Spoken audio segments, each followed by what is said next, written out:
The gunshot echoed through the dusty streets of Shafter, Texas, causing Lillian O'Brien to duck instinctively behind the wooden trough as she scrubbed another pair of dirty trousers against the washboard. It was 1875, and peace was as scarce as rainfall in this unforgiving corner of the Lone Star State. "Not again," she muttered, wringing out the clothing with hands that bore the marks of 5 years of laundry work, calloused palms cross-hatched with tiny scars from lye soap, hot water, and the constant friction of the washboard's ridges. At 23, Lillian had already lived several lifetimes of hardship.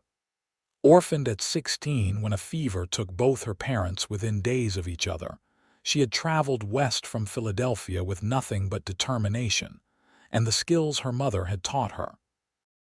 Laundry work wasn't glamorous, but it kept her fed and housed in the small room behind Widow Jensen's general store.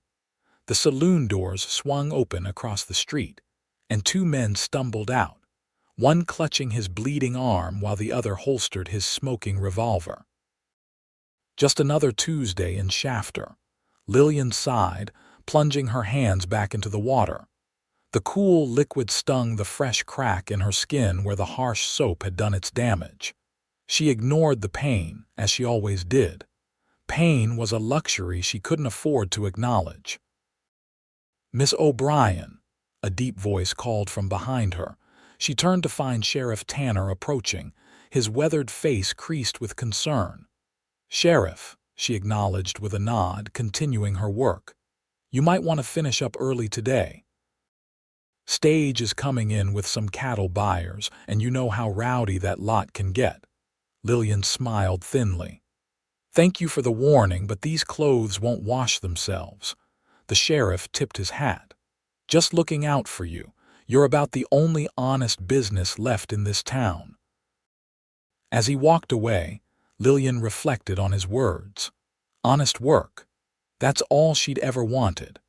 But honest work had left its mark on her body, particularly her hands, which no amount of the precious glycerin lotion she rationed could fully heal. 2 hours later, as the sun began its westward descent, casting long shadows across the parched earth, Lillian hung the last of her washing on the line behind the widow's store. The stage had arrived as predicted, disgorging a mix of dusty travelers into the waiting arms of the saloon. "Miss O'Brien," a woman's voice called out. Turning, Lillian saw Martha Collins waving frantically from her porch across the way.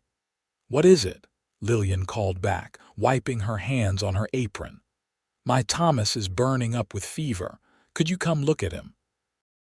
"You have such a way with the healing herbs." Lillian nodded, quickly gathering her baskets of wet laundry. Her mother had been something of an herbalist, and Lillian had absorbed that knowledge alongside the washing techniques. It wasn't much, but in a town without a proper doctor, it made her valuable. Inside the Collins' modest home, 6-year-old Thomas lay flushed and whimpering on his small bed. Lillian examined him quickly, recognizing the signs of the summer fever that had been making its way through town. "Willow bark tea and cool compresses," she instructed Martha, demonstrating how to prepare both. "And this salve for his chest. I'll check back in the morning." Martha grabbed Lillian's hands in gratitude. "Bless you, Lillian." "I don't know what," she stopped, looking down at Lillian's scarred, reddened hands. "Oh, your poor hands." Lillian withdrew them quickly. "It's nothing, just the work. You should be married with some fine man taking care of you, not ruining yourself with washing other people's dirt." Lillian forced a smile. "Some of us weren't made for that life, Martha." Outside, the setting sun had painted the sky in brilliant oranges and purples. As Lillian walked back to her room, she heard the commotion of men and horses down by the livery stable. The cattle buyers, no doubt, making arrangements for their stay. She was nearly to the general store when a man on horseback came galloping down the main street, his horse's hooves kicking up clouds of dust. Lillian pressed herself against the nearest building to avoid being trampled. The rider pulled his mount to a sudden halt in front of the sheriff's office, swinging down from the saddle in one fluid motion. Even in the fading light, Lillian could see he wasn't a local. His clothing was worn but well made, his hat expensive if trail battered. A tall man with broad shoulders and a straight back that spoke of confidence. "Sheriff," he called out, his voice carrying in the evening air. "Got word you're looking for the Collins gang." Sheriff Tanner emerged from his office, squinting at the newcomer. "Who's asking?" Cole Blackburn. U.S. Marshal out of El Paso. Lillian found herself lingering, watching the exchange with interest. Marshals didn't come to Shafter often. Nothing much about their dusty little town warranted federal attention. "Might be," the sheriff replied cautiously. "What's your business with them?" The Marshal Cole Blackburn removed his hat, revealing dark hair and a face that, even from a distance, Lillian could tell was handsome in a rugged way. "They robbed a bank in Presidio last month. Shot the clerk. I've been tracking them since." The sheriff gestured inside his office. "Best come in then. Think we might have the same quarry."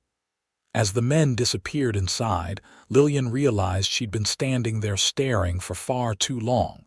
She hurried back to her room, where a small pile of mending awaited her attention. The work never ended, but that was a blessing in disguise. Work kept her fed. Work kept her mind occupied. Work kept her from dwelling on all the things she'd never have, like a man looking at her the way the women in town looked at the handsome Marshal. The next morning dawned hot and cloudless, promising another scorching day. Lillian was up before the sun, stoking her fire and setting water to boil for the day's washing. Tuesday was for the Hendersons, and the Pratts, the largest families in town, meant the heaviest washing day of her week. She was elbow-deep in soapy water when the marshal appeared at the corner of the building. He stopped, watching her work for a moment before approaching. "Miss," he said, removing his hat in a gesture of respect that few men bothered with anymore, especially not to a washerwoman.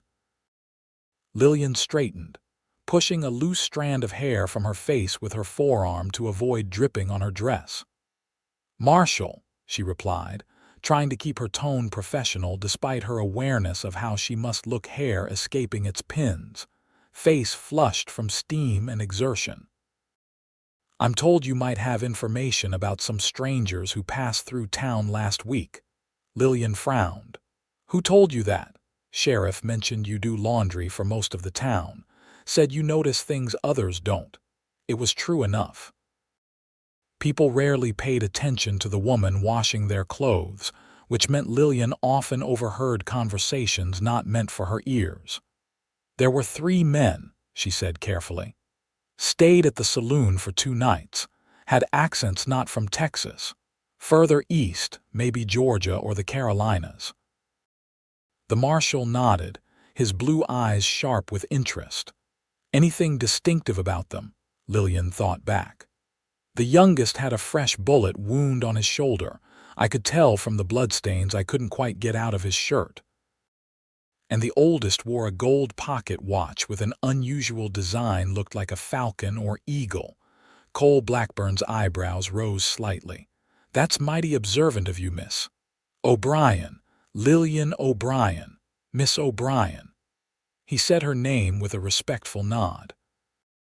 "Those details match the Collins brothers. Did you happen to hear where they were headed?" Lillian hesitated. Getting involved with outlaws, even indirectly, was dangerous, but so was having them return to a town where she lived. They mentioned Fort Davis, something about meeting a buyer. The marshal's face darkened. A buyer for what they stole, no doubt. He settled his hat back on his head. "I appreciate the information, Miss O'Brien. You've been most helpful." He turned to leave but stopped when Lillian called after him. "Marshal, they seemed dangerous. Not the usual rough types we get through here. They had cold eyes." Cole looked back at her, his expression softening slightly. "I'll be careful, Miss O'Brien, and I'd advise you to do the same. Don't mention our conversation to anyone." With that, he strode away, leaving Lillian to her washing and the strange feeling that her quiet life had just been disturbed in ways she couldn't yet understand. That afternoon, as Lillian delivered clean laundry to the hotel, she overheard the marshal questioning the hotel owner about the same men. It seemed he was gathering as much information as possible before heading out. Smart, she thought. The Collins gang wouldn't be easy quarry. She was returning to her room when she spotted Cole Blackburn emerging from the general store with supplies. Their eyes met across the dusty street, and he changed direction, heading toward her. "Miss O'Brien," he greeted her. "I'm riding out at first light tomorrow." Lillian nodded, uncertain why he was telling her this. "I wish you safe travels then, Marshal." He seemed to hesitate, which struck her as unusual for a man who otherwise appeared so decisive. "I wanted to thank you again for your help, and to ask if you might keep an eye out while I'm gone. If those men return or if you hear anything about them." "You want me to be your eyes and ears," she summarized. A small smile curved his lips. "Something like that. Sheriff Tanner's a good man, but he doesn't see everything.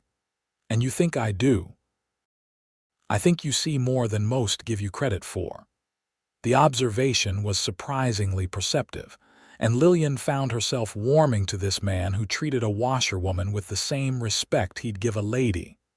"I'll keep watch," she promised, "but I hope they don't return before you catch them." "That makes two of us." He tipped his hat again. "Good day, Miss O'Brien." Lillian watched him walk away, his stride confident and purposeful. She had met lawmen before, some corrupt, some honest, some somewhere in between. Cole Blackburn struck her as the rare sort who actually believed in justice, rather than just wearing a badge. For the first time in longer than she could remember, Lillian found herself thinking about a man after he'd gone from sight. It was a dangerous indulgence, she knew.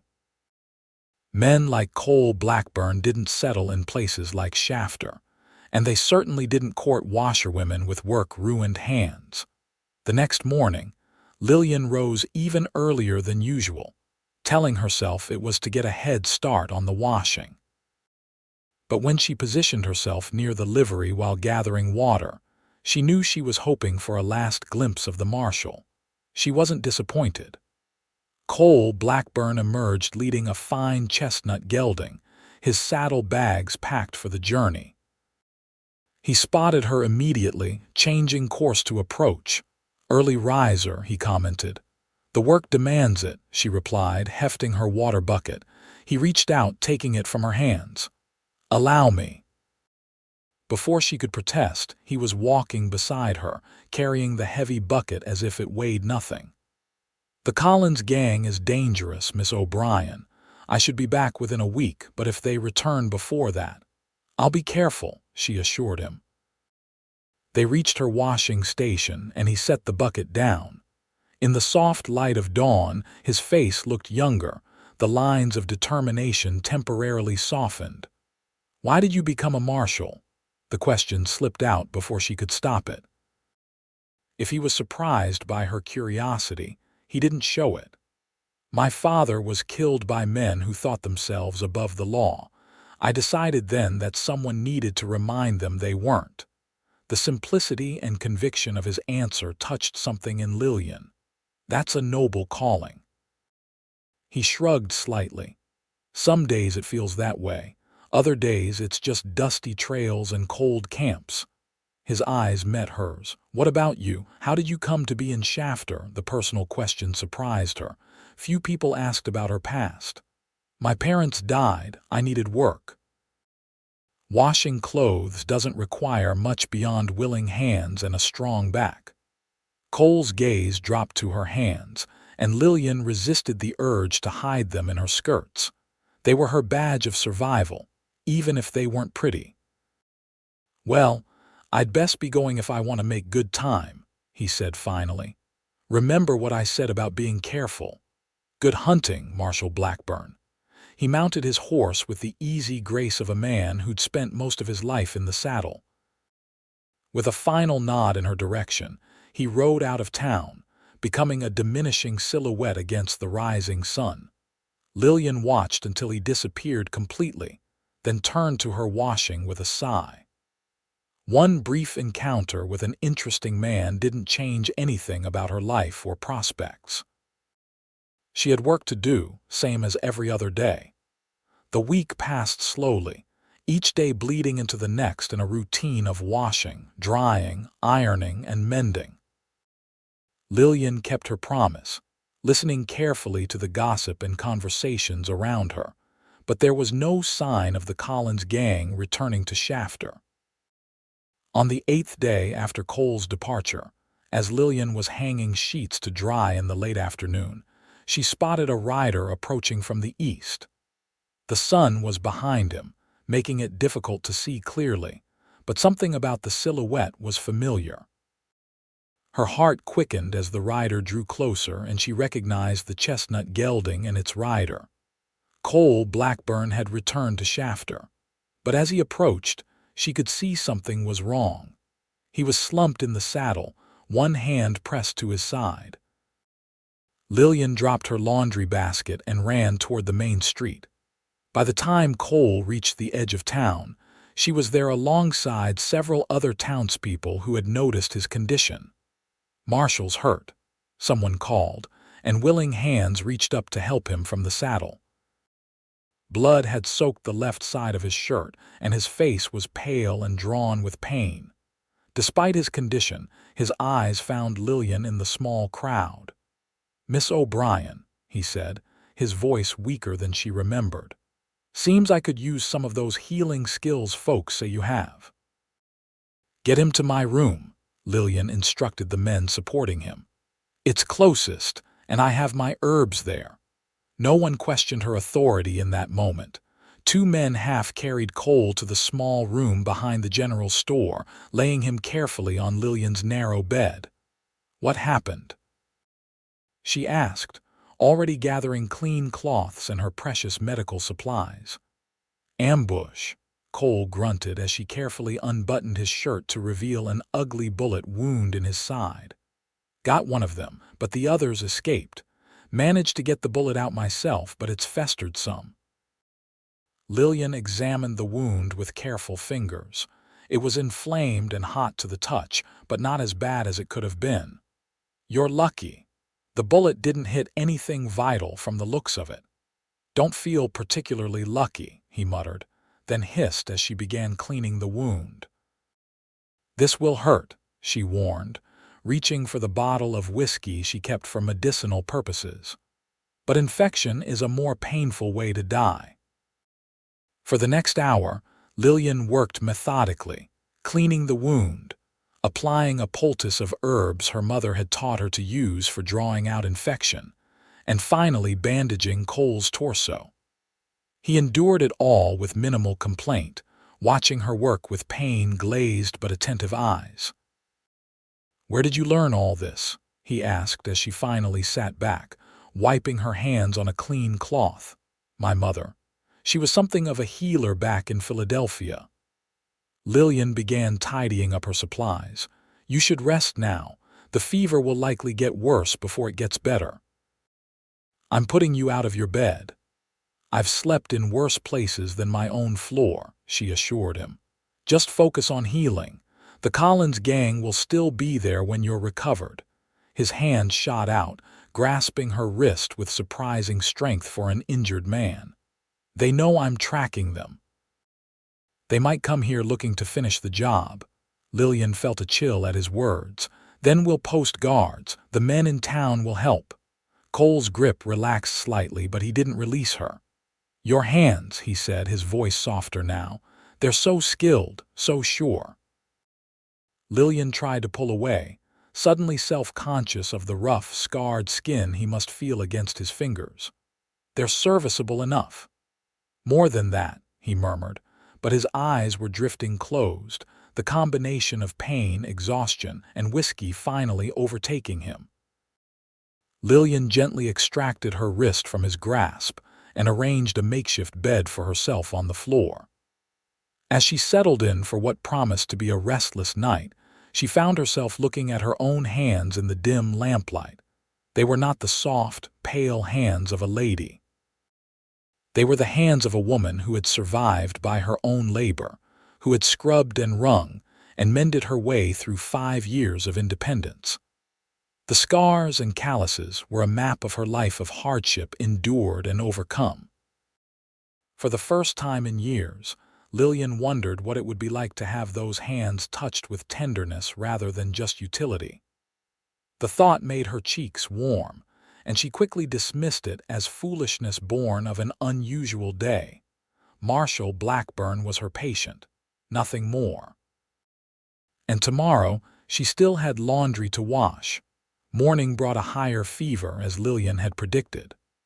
Cole tossed restlessly on her small bed, his face flushed, occasionally muttering words she couldn't make out. She bathed his forehead with cool water, changed his poultice, and spooned broth into his mouth when he was lucid enough to swallow. "You should get the doctor from Fort Davis," Martha Collins suggested when she stopped by to check on them. Lillian shook her head. "It's a 2-day ride each way. The infection will either take him or break before then. Best we can do is keep him cool and get fluids into him." By nightfall, Cole was delirious, calling out names Lillian didn't recognize and reliving battles she could only imagine. She sat beside him through the night, wiping his brow, talking softly to him when he grew agitated. "Stay with me, Marshal," she urged when his breathing grew particularly labored. "You have outlaws to catch, remember." Just before dawn, the fever broke.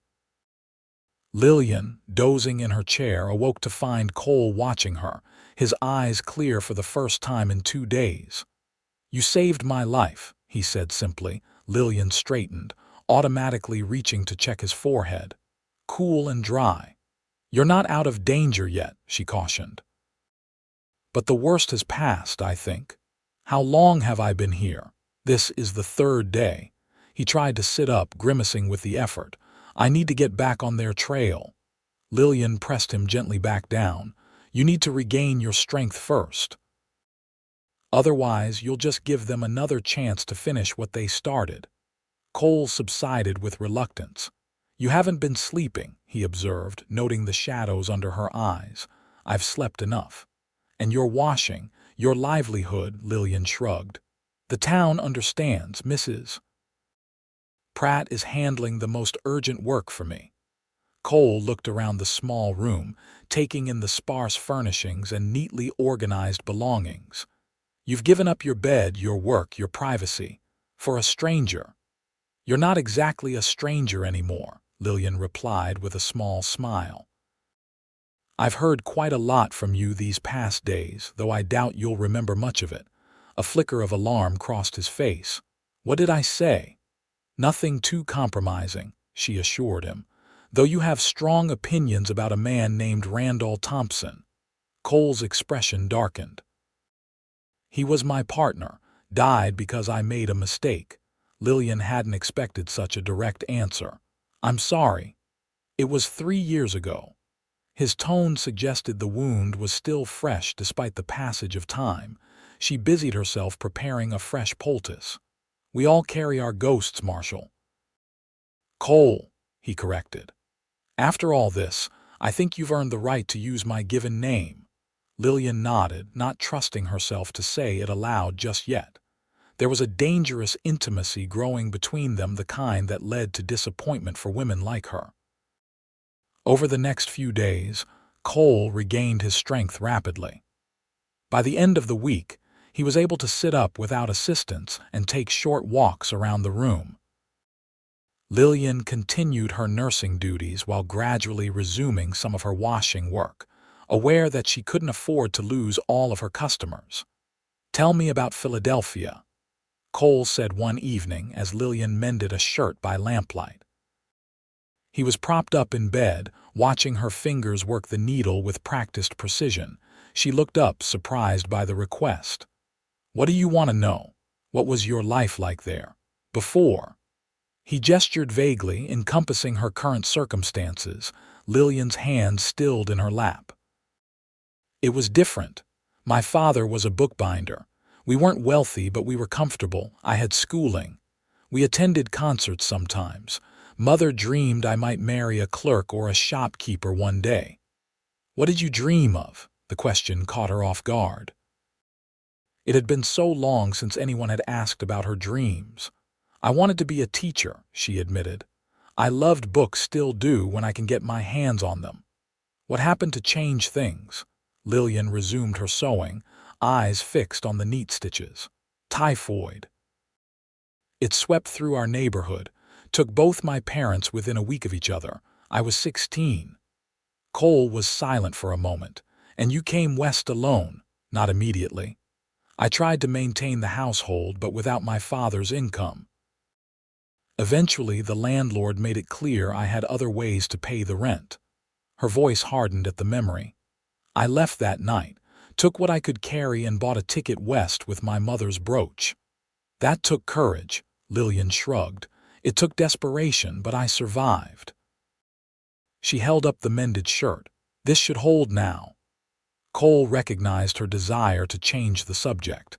Thank you, though I'm beginning to wonder if I'll ever wear it again with the number of holes you've had to patch. Lillian smiled despite herself. It's seen better days, certainly. Like its owner, Cole quipped, then grew more serious. I need to leave soon, Lillian. The Collins gang has had too much time already. The use of her given name sent an unexpected warmth through her, but his words brought reality crashing back. Your wound is still healing. Another week at least before you should ride. I don't have another week. Every day gives them more distance. And if the wound reopens, if you're alone when fever takes you again, Lillian set aside her sewing, frustrated by his stubbornness. What good will you do anyone dead in the desert? Cole's expression softened. You're worried about me. I didn't spend a week keeping you alive just for you to throw it away on foolishness, she retorted. He reached out, taking her hand in his. The touch sent a jolt through Lillian, and she nearly pulled away. But something in his eyes held her still. 4 more days, he conceded. If you'll agree to something in return. Lillian eyed him warily. What? Have dinner with me tomorrow. Not here as patient and nurse at the hotel restaurant like. He hesitated. Like what? She prompted. Like a gentleman calling on a lady he admires, Cole finished, his eyes never leaving hers. Lillian's heart beat faster at his words, even as her mind raced with objections. People will talk. Let them. I have nothing suitable to wear to a restaurant. You'll outshine every woman there, regardless of what you wear. Lillian shook her head, pulling her hand from his. You're still feverish, clearly. Cole's expression grew serious. I'm thinking more clearly than I have in years, Lillian O'Brien. Will you have dinner with me or not? The question hung between them, laden with possibilities Lillian had long ago trained herself not to consider. Yet here they were, offered by a man whose integrity she had come to respect and whose company she had, despite herself, grown to enjoy. Yes, she said finally, the single word feeling momentous on her tongue. I will have dinner with you, Cole Blackburn. His smile was like the sun breaking through clouds. Tomorrow at 7 then. That night, Lillian lay awake on her makeshift floor bed, wondering what madness had possessed her to accept Cole's invitation. He was leaving in a few days. He was a U.S. Marshal with no fixed address, and she was. What? A washerwoman with scarred hands and few prospects. Yet when she finally drifted to sleep, her dreams were lighter than they had been in years. The next day passed in a blur of anxiety and anticipation. Lillian washed her best dress, a simple blue cotton that was several years out of fashion, and spent precious time arranging her hair more carefully than she had in months. At precisely 7 o'clock, Cole knocked on her door. He had moved to a room at the hotel 2 days earlier, once he was steady enough on his feet, giving Lillian back her privacy.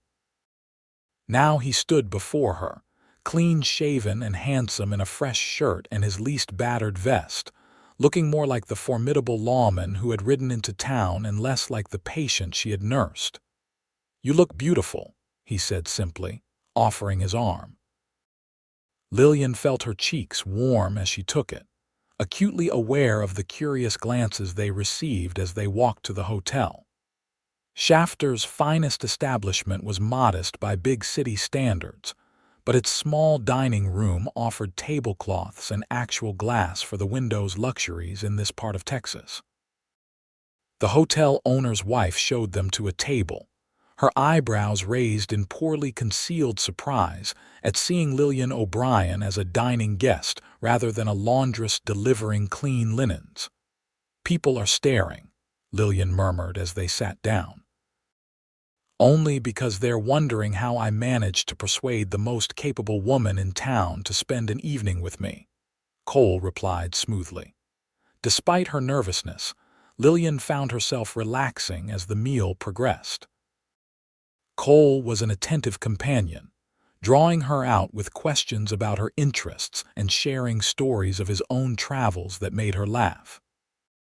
For a few hours, she forgot about the barriers between them, forgot about her station in life, her limited prospects, her work-worn hands that she carefully kept beneath the table. Until Cole reached across and deliberately took her right hand in his, bringing it to rest on the tablecloth between them. "You've been hiding them all evening," he said softly. "Why?" Lillian's instinct was to pull away, but his grip was gentle and warm. They're not the hands of a lady," she finally said. Cole turned her hand palm up, his thumb tracing the lines and calluses there. "They're the hands of a survivor," he corrected, "of someone who chose hard work over easier but less honorable paths." His words touched something deep inside Lillian, a longing for recognition she hadn't even acknowledged to herself. "When I was tracking the Collins gang," Cole continued, still holding her hand, "I stopped at a farmstead for water. The woman there had hands like yours marked by years of labor. Her husband treated those hands like they were made of fine china. When I commented on it, he said, 'These hands have birthed our children, kept us fed, and nursed me through pneumonia. They're more precious than any jewel.'" His eyes met Lillian's. "I understand what he meant now." Lillian felt tears threatening and blinked them back. "You have a silver tongue, Marshal Blackburn." "Only when I'm speaking truth," he replied, finally releasing her hand. "Now, I believe they serve apple pie here that's almost as good as what my mother used to make." The rest of the evening passed in a pleasant haze. When Cole walked her back to her room, Lillian felt lighter than she had in years, despite knowing their time together was drawing to a close. At her door, Cole took both her hands in his. "Thank you for a lovely evening, Lillian. And for everything else these past days." "Will you really leave in 3 days?" she asked, the question slipping out before she could stop it. His expression grew serious. "I have to. The Collins gang has hurt too many people. They need to answer for their crimes." Lillian nodded, understanding even as disappointment settled in her chest. "Of course, it's your duty." Cole studied her face in the dim light. "But I find myself thinking about what happens after, when they're caught." "What do you mean, I mean?" He hesitated, then continued with determination. "I mean that I'd like to come back to Shafter when it's done, if there might be a reason for me to return." Lillian's heart beat faster. "Are you asking if I would welcome your return, Cole Blackburn?" "I am." His voice was steady, but she could see uncertainty in his eyes. "I know we've known each other only briefly.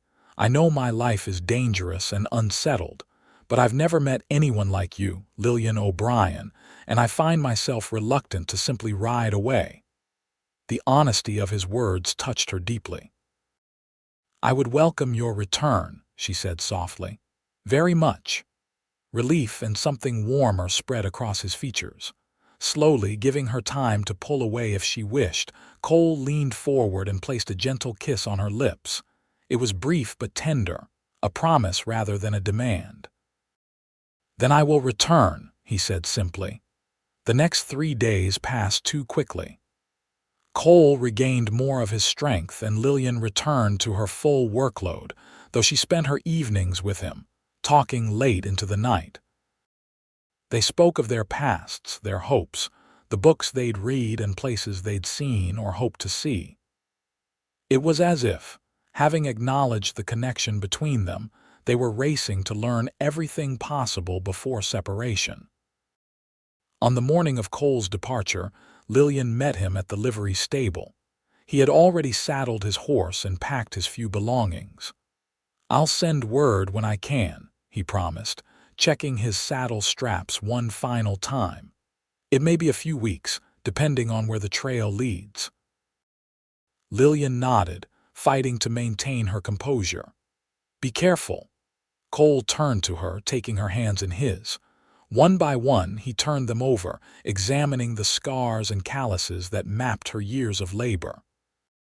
Then, to Lillian's astonishment, he raised each hand to his lips, pressing gentle kisses to her palms, her knuckles, the creased skin at her wrists. "These are beautiful," he said, his voice low and fervent. "They tell the story of a woman who never gave up, who made her way in a hard world with dignity and grace.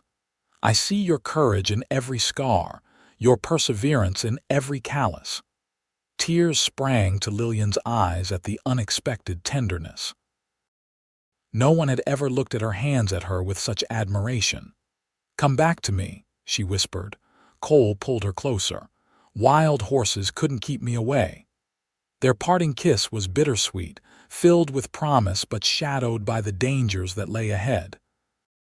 Then he was mounting his horse, tipping his hat to her one final time, and riding out of Shafter with the sun rising behind him.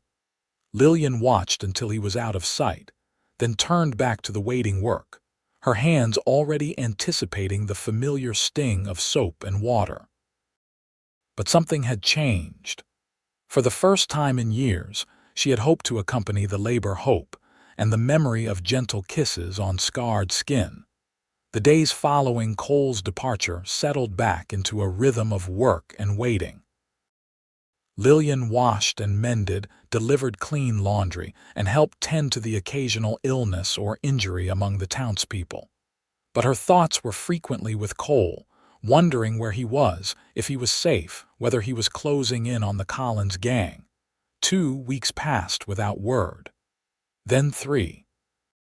Lillian tried not to worry, reminding herself that the vast distances of the West and the nature of Cole's work made communication difficult. Nearly a month after his departure, Lillian was hanging sheets to dry when Sheriff Tanner approached, his expression grave. "Miss O'Brien," he said, removing his hat. "Got a telegram I think you should see."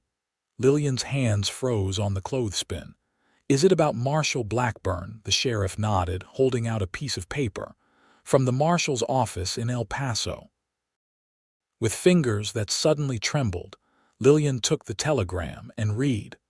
"Marshal Blackburn wounded in confrontation with Collins' gang. Stop 3 outlaws apprehended. Stop Blackburn recovering at Fort Davis. Stop requesting Miss O'Brien be informed. Stop. He's alive," she breathed, relief washing through her. "Sounds like he's been asking for you," the sheriff observed. "Fort Davis is a 2-day ride." Lillian looked at her washing line, at the stack of mending waiting for her attention. Fort Davis might as well have been the moon for all her ability to reach it. "I can't just leave," she said, though every fiber of her being wanted to do exactly that. Sheriff Tanner studied her face. "Seems to me a man who brings down the Collins gang deserves whatever comfort he's asking for. The washing will wait, Miss O'Brien. And I happen to know Miller's freight wagon is heading to Fort Davis tomorrow with supplies." Hope flared in Lillian's chest. "You think Mr. Miller would allow me to travel with him?" For the woman who saved his wife's leg from blood poisoning last winter, I reckon he might. The sheriff settled his hat back on his head. I'll speak to him if you'd like. Tears pricked at Lillian's eyes. Thank you, Sheriff. I would be most grateful. The next morning found Lillian perched beside Mr. Miller on his freight wagon, a small carpet bag containing her few good clothes at her feet. The journey was dusty and jarring, but Lillian barely noticed the discomfort. Her thoughts focused on what lay ahead. Would Cole still want her? Was his injury serious? Had his feelings cooled in the weeks they'd been apart? The questions circled endlessly through her mind as the wagon made its slow progress toward Fort Davis. They arrived late on the second day, the fort's whitewashed buildings gleaming in the setting sun. After helping Lillian down from the wagon, Mr. Miller pointed toward the infirmary. That's where they'd be keeping him. I'll be here 3 days loading supplies for the return journey. Should give you time enough. Lillian thanked him and made her way to the infirmary, her heart pounding so hard she could feel it in her throat. At the door, she hesitated, suddenly uncertain. A passing soldier noticed her standing there. "Can I help you, miss? I'm looking for Marshal Blackburn," she said. "I received word he was injured." The soldier's expression brightened with recognition. "You must be Miss O'Brien. The marshal's been talking about you since they brought him in. Follow me." He led her through the building to a small private room at the back. Knocking briefly, he opened the door and announced, "Visitor for you, Marshal." Cole was sitting up in bed, his left arm in a sling, a book open in his right hand. When he saw Lillian, his face transformed with a joy so pure it took her breath away. "Lillian," he said, his voice rough with emotion. "You came." The soldier discreetly withdrew, closing the door behind him. For a moment, Lillian couldn't move, overwhelmed by the sight of Cole alive but clearly injured. Then she was across the room, carefully taking his face in her hands. "Of course I came," she whispered. "How badly are you hurt?" Cole captured one of her hands, turning it to press a kiss to her palm. "Bullet to the shoulder, clean through, I'll mend." His eyes searched her face hungrily. "God, I've missed you and the Collins gang, caught, all 3 of them. They'll face trial in El Paso next month." A shadow crossed his face. "Though it was a near thing, if my backup hadn't arrived when it did." Lillian sat on the edge of the bed, still holding his hand. "But you succeeded. You completed your mission." Cole nodded slowly. "I did. And now I have a decision to make." "What decision?" He studied their intertwined fingers for a moment before meeting her eyes again. "I've been offered a position as sheriff in a town called Sweetwater. It's smaller than Shafter, but growing. The railroad's coming through next year." Lillian's heart sank. Another town, another separation. "That sounds like a good opportunity," she managed. "It could be," Cole agreed. "Steady work, a chance to put down roots." He hesitated, then continued with careful deliberation. "But I find I'm reluctant to accept without knowing if a certain laundress might consider relocating her business to Sweetwater." It took a moment for his meaning to register. When it did, Lillian's eyes widened. "Are you asking me to come with you?" Cole's expression grew serious. "I'm asking for more than that, Lillian. These past weeks, tracking the Collins gang, all I could think about was getting back to you. Every night by the campfire, I'd look at the stars and wonder if you were seeing the same ones. Every morning, I'd wake up wishing you were there." He shifted slightly, wincing as the movement jarred his injured shoulder. "I know it's sudden. I know we've spent more time apart than together, but I also know what I feel." His fingers tightened around hers. "I love you, Lillian O'Brien. Your strength, your kindness, your remarkable hands that can both heal and create. I want to build a life with you if you'll have me." Lillian sat very still, scarcely able to believe what she was hearing. "Cole, I'm a washerwoman. I have no dowry, no family connections. Nothing to offer but myself." "And that is everything I want," he replied simply. Tears filled Lillian's eyes, spilling over before she could stop them. "I love you too," she whispered. "I didn't expect it. I didn't think it could happen for someone like me, but I do." Cole's face lit with happiness. Gently, he tugged her closer, mindful of his injury. "Then will you marry me, Lillian O'Brien? Will you come to Sweetwater and be my wife?" The question, so direct, so unhesitating, struck Lillian with the force of its sincerity. This man, this honorable, courageous man, truly wanted her, scarred hands and all. "Yes," she said, her voice stronger now. "Yes, I will marry you, Cole Blackburn." His kiss was tender but fervent, sealing the promise between them. When they finally pulled apart, both breathless, Cole rested his forehead against hers. "I don't have a ring yet," he apologized, "but as soon as I'm on my feet—" "I don't need a ring," Lillian assured him, "just your word. You have that and more." He brushed a strand of hair from her face. "The doctor says I'll be fit to travel in about a week. We could be married here at the fort, if you're willing, before heading to Sweetwater." The idea of becoming Cole's wife so soon sent a thrill through Lillian. "Are you sure you don't want to wait for a proper wedding or for your family to attend?" Cole's expression softened. "My parents are gone. My only brother is in California, and as for a proper wedding—" He kissed her again, briefly but with feeling. "All I need is you and someone to say the words. The rest is just trimmings."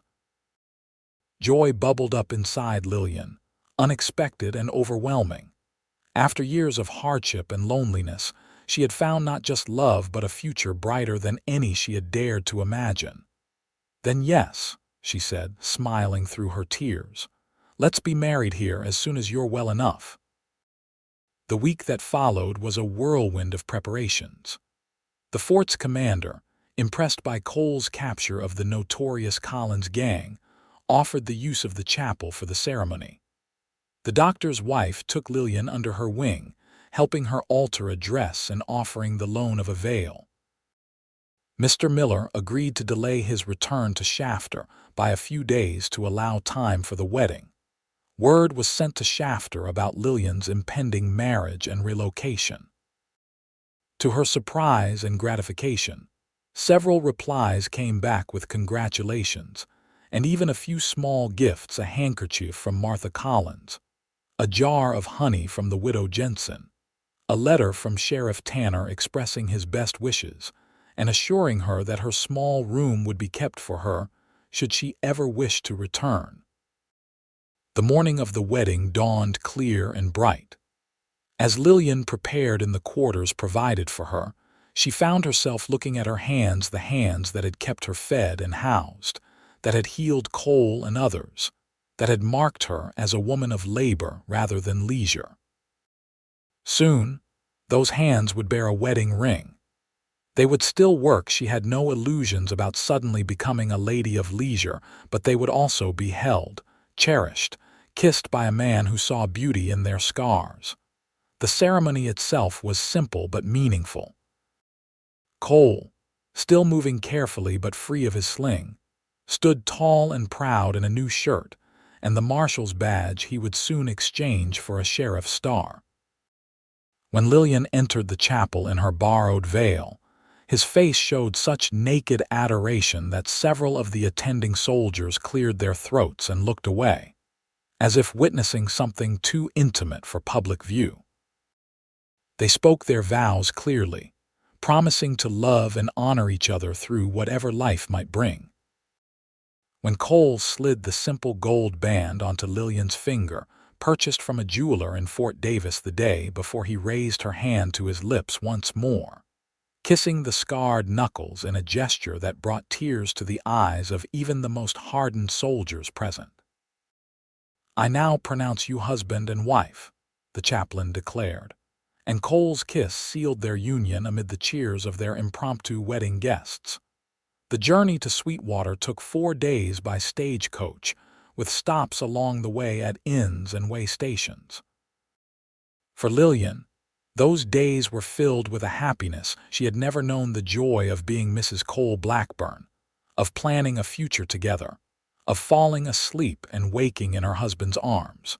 Sweetwater was indeed smaller than Shafter, but with an energy that spoke of growth and possibility.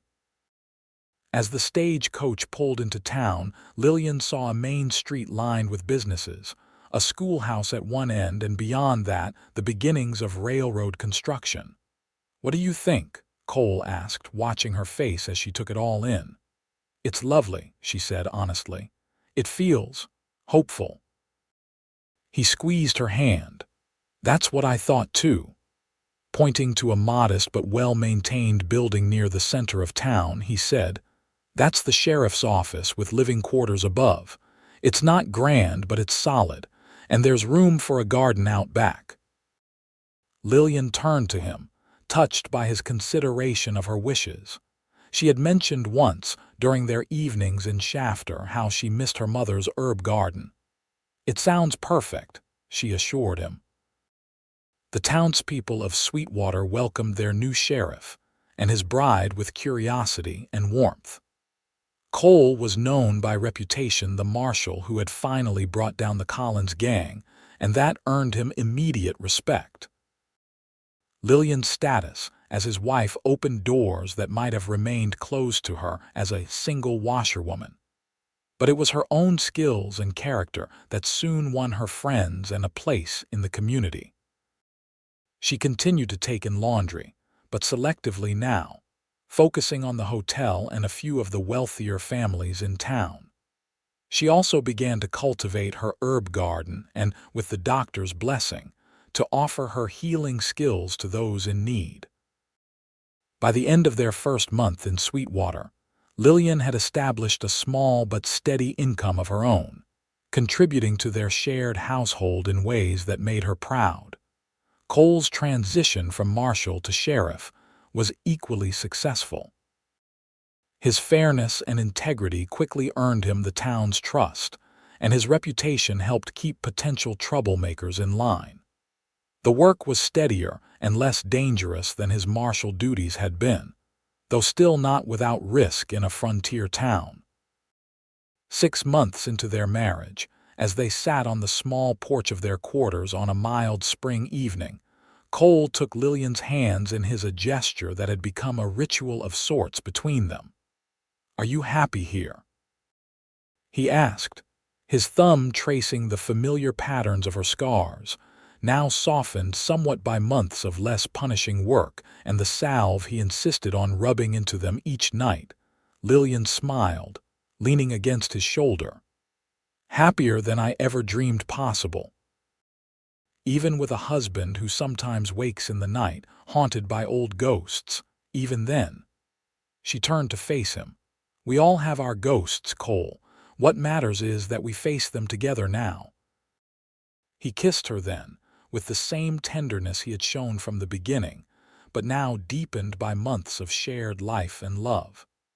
"I thank God every day for bringing me to Shafter," he murmured against her lips, "for a bullet that led me to the most remarkable woman I've ever known. And I thank God for giving me the strength to endure until you found me," Lillian replied softly. As the sunset painted the sky in shades of gold and crimson, they sat together in contented silence, their intertwined hands telling a story of pain transformed by love, of scars made beautiful by the eyes that beheld them with reverence, of a future built on mutual respect and unwavering devotion. 1 year to the day after their wedding, Lillian placed Cole's hand on her still flat stomach, watching his eyes widen with realization and then fill with wondering joy. 9 months later, their son was born, William Cole Blackburn, named for both their fathers, with his mother's determination and his father's steady gaze. As the railroad came through Sweetwater as promised, the town grew rapidly. Cole's position as sheriff became more demanding, but also more rewarding as he helped shape the community's growth. Lillian's herb garden expanded into a small but thriving business, supplying remedies to the local doctor and eventually opening a modest shop of her own. 3 years after William's birth, they welcomed a daughter, Rose Elizabeth, who arrived with a full head of her father's dark hair and her mother's expressive eyes. Their family was complete, their happiness profound despite the inevitable challenges of life on the frontier. On their 5th wedding anniversary, Cole presented Lillian with a small wooden box. Inside was a delicate silver locket, engraved with their initials and the date they met in Shafter. "Open it," he urged. Inside were 2 tiny portraits, one of William and Rose, the other of Cole himself, looking at the viewer with the steady affection Lillian had come to rely on. "It's beautiful," she breathed, turning the locket over in her hands that still bore the marks of her earlier life, but now also wore the signs of motherhood and more varied, gentler work. Cole took her hands, raising them to his lips in the gesture that had never lost its power to move her. "These hands have given me everything," he said, his voice rich with emotion. "A home, a family, a love I never thought to find. They are more precious to me now than they were the first day I kissed them." Lillian cupped his beloved face, her wedding band catching the light. "And they have received far more than they ever gave," she whispered. "You saw beauty where others saw only labor. You loved me when I had forgotten how to hope for love." As they embraced beneath the Texas stars, Lillian thought of the long journey that had brought them to this moment, from an orphaned girl with nothing but her will to survive, to a cherished wife and mother with a future as bright as the moon overhead. Her hands might always bear the scars of her past, but they now created a legacy of love that would endure long after those scars had faded from memory. And in Cole's eyes, they would always be beautiful.